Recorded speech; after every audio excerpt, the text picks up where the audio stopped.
Salut à tous et bienvenue sur Geeksme, content de vous retrouver pour une nouvelle vidéo. Aujourd'hui je voulais vous parler du smartphone Redmi Note 9 du fabricant Xiaomi. Disponible à partir de 199€ en version 64Go, le Redmi Note 9 est un smartphone positionné début du milieu de gamme. Celui-ci bénéficie pour le coup d'un joli design ainsi que d'une finition vraiment très soignée. En façade on retrouve un très grand écran de 6,53 pouces, celui-ci est protégé à l'avant par une vitre en verre renforcée et résistant aux rayures de type Corning Gorilla Glass 5. Juste au-dessus de cet écran et dans l'angle, on peut apercevoir une petite caméra de 13 mégapixels, ce qui vous permettra donc de réaliser des selfies. Au dos du produit, on retrouve le module photo avec ses 4 objectifs.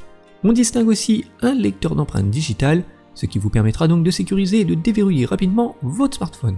Côté connectique, on reste sur quelque chose d'assez classique puisqu'on retrouve une prise USB type C, réversible et compatible OTG, qui vous servira donc pour recharger l'appareil ainsi que pour effectuer vos transferts de données. On notera aussi juste à côté la présence d'une prise audio jack de 3,5 mm qui vous servira pour y venir brancher les écouteurs fournis dans la boîte, qui au passage propose une restitution audio d'assez bonne qualité. Pour ceux qui font des vlogs, sachez que vous pourriez y raccorder via un adaptateur de type Rode SC4 un microphone externe, comme par exemple ici avec le Rode Vidéo Micro.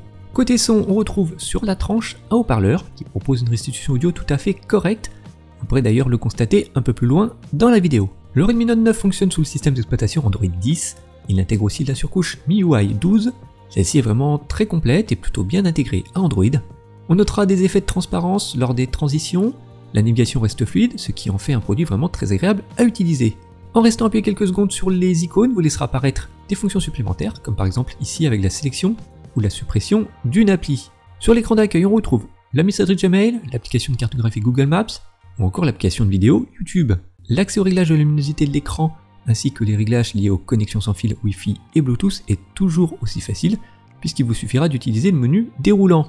Ce smartphone bénéficie de plusieurs fonctions avancées comme par exemple un mode nuit ou encore une fonction de capture d'écran via un simple balayage du doigt sur l'écran. Xiaomi a aussi installé ses propres applications comme celle dédiée à la gestion et à l'optimisation du téléphone. D'autres points sont aussi assez sympas comme par exemple l'accès à de nombreux thèmes et fonds d'écran gratuits, ce qui vous permettra donc de modifier régulièrement l'apparence de votre smartphone. Pour la saisie des SMS et des emails, le Redmi Note 9 intègre un clavier virtuel prédictif, ce qui permet donc de saisir les mots très rapidement. La taille du clavier permet aussi un bon confort de saisie.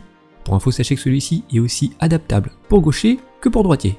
Côté affichage, le fabricant a opté pour un écran LCD IPS Full HD+, d'une définition de 2340 x 1080 pixels. Celui-ci est assez lumineux, il propose aussi de très bons angles de vision. Alors c'est un écran dans l'ensemble agréable à l'œil, avec un rendu qui devrait sans problème satisfaire ceux qui aiment regarder des séries ou des films sur leur smartphone. Concernant les composants, on a le droit à un processeur 8 cœurs Helios G85 du fabricant Mediatek. Celui-ci est couplé à 3 Go de mémoire vive et 64 Go de mémoire de stockage, qui seront d'ailleurs extensibles via une carte mémoire microSD. Niveau performance, pas de souci à noter, l'appareil est réactif et gère plutôt bien le multitâche, que ce soit pour consulter ou partager du contenu sur les réseaux sociaux, surfer sur internet ou encore réaliser des petits montages photos ou vidéos. Sur l'application de test PC Mark, qui je vous le rappelle va permettre donc de stresser ses composants dans le but d'obtenir un score reflétant donc son niveau de performance, et bien le Redmi Note 9 obtient un score de 8721 points, ce qui est supérieur par exemple aux 6624 points du Redmi Note 8T que j'avais donc testé précédemment. Le produit affiche donc des résultats très corrects pour un smartphone positionné début du milieu de gamme. Sur la partie gaming, il s'en sort pas mal du tout, en utilisation le chipset graphique Mali G52, associé à la technologie d'accélération matérielle Turbo, arrive à faire tourner les jeux 3D actuels. Alors l'animation restera assez fluide à condition de rester sur des réglages standards, et cela que ce soit avec différents types de jeux comme par exemple avec des jeux d'action type Battleground, ou encore comme ici avec le jeu de course automobile Real Racing 3.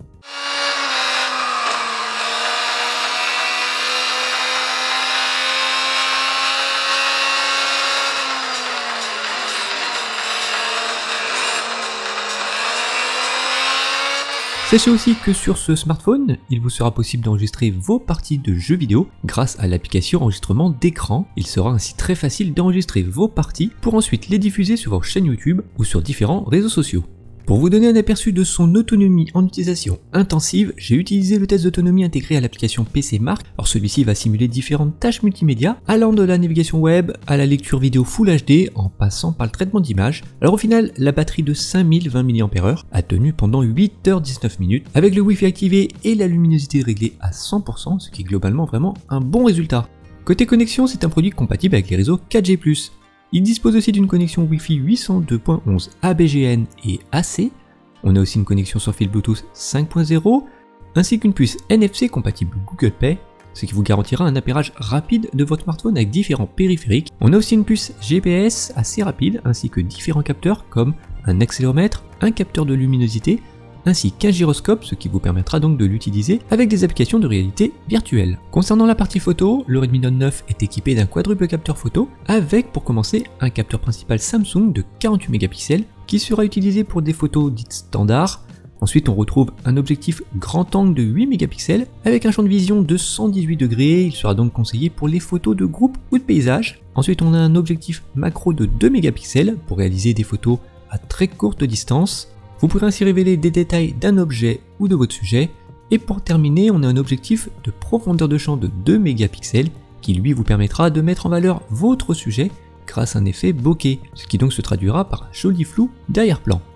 Concrètement, ce capteur principal s'en sort plutôt bien, les images obtenues affichent un bon niveau de détail. Même si vous n'êtes pas un grand spécialiste de la photo, vous devriez quand même arriver à obtenir des résultats tout à fait satisfaisants. Le bruit numérique est lui bien maîtrisé et son capteur permet d'obtenir un rendu des couleurs assez naturel. L'autofocus à détection de phase assure lui une mise au point assez rapide, tout en restant assez douce. On notera aussi la présence d'un mode rafale qui pour le coup est assez véloce et permet donc de prendre des dizaines de photos en quelques secondes. Une fois la prise de photos effectuée, vous pourrez ensuite les retoucher via certaines fonctions. Vous pourrez ainsi ajuster le cadrage, la luminosité, le contraste ou encore appliquer différents filtres. Concernant la partie vidéo, il n'y a pas de 4K Ultra HD puisque vous pourrez seulement enregistrer des vidéos au format Full HD 1080p en 30 images par seconde. Alors le rendu pour le coup reste assez satisfaisant avec des couleurs assez naturelles et une image qui reste globalement nette, ce qui vous permettra d'obtenir des enregistrements parfaitement exploitables. Maintenant pour ceux qui ont l'habitude de filmer à main levée, eh bien sachez que l'appareil bénéficie d'une stabilisation numérique, ce qui aura pour conséquence de limiter les tremblements lors de vos enregistrements vidéo. En conclusion, ce Xiaomi Redmi Note 9 est vraiment un très bon smartphone qui mérite bien 4 étoiles sur 5. Alors c'est un produit qui bénéficie d'un très bon rapport qualité-prix. Franchement l'appareil reste plaisant à utiliser, que ce soit pour passer par exemple des appels téléphoniques ou pour simplement effectuer des recherches sur internet. On notera aussi un design et une qualité finition dans l'ensemble plutôt soigné. L'appareil arbore aussi un écran lumineux et qui en plus dispose d'un bon niveau de détail. J'ai aussi beaucoup apprécié le fait que le smartphone soit livré avec une coque en silicone et que l'appareil intègre aussi une technologie de charge rapide, ce qui vous assurera un gain de temps très appréciable au quotidien. Quant à l'appareil photo, il propose vraiment des prestations tout à fait satisfaisantes. Maintenant côté déception, on notera l'absence en façade d'une LED de notification. On pourra aussi regretter l'absence d'un format 4K Ultra HD en enregistrement vidéo. Et c'est aussi un smartphone qui se trouve être un petit peu lourd puisque son poids avoisine les 200 grammes. Si maintenant vous souhaitez plus d'informations sur les caractéristiques techniques du produit, je vous invite à aller faire un petit tour dans le descriptif de cette vidéo. Voilà, j'espère que cette petite présentation vous a fourni pas mal d'informations. Si vous avez aimé cette vidéo, n'hésitez pas à mettre un petit pouce bleu. Et si vous possédez ce smartphone, surtout n'hésitez pas à laisser un commentaire. Je vous invite aussi à rejoindre la chaîne YouTube en vous abonnant. Il faut alors partie des premiers informés sur la mise en ligne d'une nouvelle vidéo. Nous on se retrouve prochainement pour un nouveau test. Je vous dis donc à très bientôt sur Geeks Me.